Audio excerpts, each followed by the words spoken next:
spear died at the rate of 108 per day. It is hard now to perceive in these miserable men as captives. Jackson's scathing tongue labeled the accused mercilessly. Foreign Minister Joachim von Ribbentrop was the salesman of deception.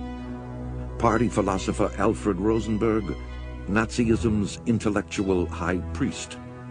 Walter Funk, the banker of gold teeth. Hitler Youth leader Baldur von Schirach, the poisoner of youth. Fritz Sockel, cruelest slaver since the pharaohs. He might have gone on. Seyss Inquart, hangman of Holland. Frank, Jew butcher of Krakow. Streicher, merchant of hate. Frick, perverter of law. Bormann, Fritsch, von Neurath, Schacht, Dönitz, and Raeder, conspirators of international murder. It would be what England's Lord Burkitt would call a duel to the death between the representative of all that is worthwhile in civilization and the last surviving protagonist of all that is evil. With the bitter emotions of the Nuremberg trial about to break loose, a nervous occupation army built up security. There were fears at a couple of occasions that there might be remnants of the SS that would organize and try to take the prison. At various points in the trial, tanks would be surrounding the courthouse. There would be riflemen on the rooftops because they didn't know what the attitude of the German people were going to be. And the interesting thing is that the attitude was one of almost total indifference. The German people at this point were shattered. Their cities lay in ruins. They were looking for a bar of soap, something to eat, a crust of bread. They couldn't have cared less what was going on in that courthouse in Nuremberg. An American colonel, Burton Andrus, a humorless, Nazi-hating disciplinarian, took charge of the prisoners. He happily put the corpulent Goering on a strict diet that shrunk 80 pounds off his 5'6" frame. After the suicides by hanging of second-rank prisoners Robert Lee and Leonardo Conti, guards glared steadily into the lighted cells through watchports day and night. Chairs were not permitted within 4 feet of walls, and prisoners' hands had to be in view at all times. Talking to guards and any exchange of military courtesies were prohibited. Some prisoners reported Andrus appearing in their nightmares. There were 4 prosecution teams at Nuremberg, reflecting the 4 major powers running the trials. Heading the prosecution along with Robert Jackson were a crack British team led by Sir Hartley Shawcross, British Attorney General, and his deputy, Sir David Maxwell Fyfe. France sent Champetier de Ribe, former French Undersecretary of State, and Russia Lieutenant General Roman Rudenko, Chief Prosecutor of the Ukrainian Republic. Justice Jackson was not only the leader of the American prosecution staff, he was really the inspiration for this entire trial. The privilege of opening the first trial in history for crimes against the peace of the world imposes a grave responsibility. The wrongs which we seek to condemn and punish have been so calculated, so malignant and so devastating that civilization cannot tolerate their being ignored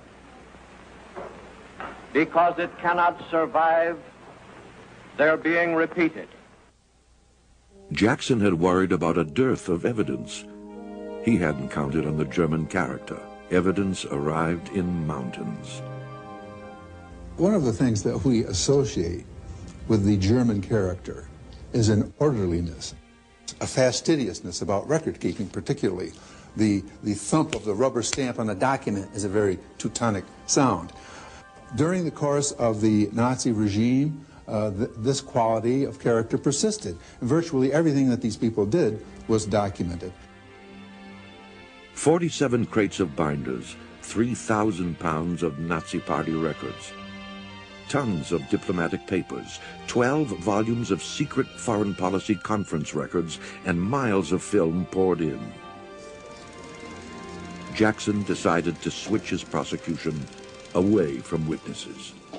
As things went along and we uncovered all these interesting documents which were so incriminating of the defendants, Justice Jackson made the statement that perhaps it could be mainly a documentation trial. Dead set against this was the colorful General William Donovan. He was head of the Cloak and Dagger OSS and a hugely decorated hero of 2 wars who had gathered much of the evidence. General Donovan felt the trial would not have a real impact unless there were live witnesses on the stand being interrogated, telling it like it was. He thought that was the way to capture public attention.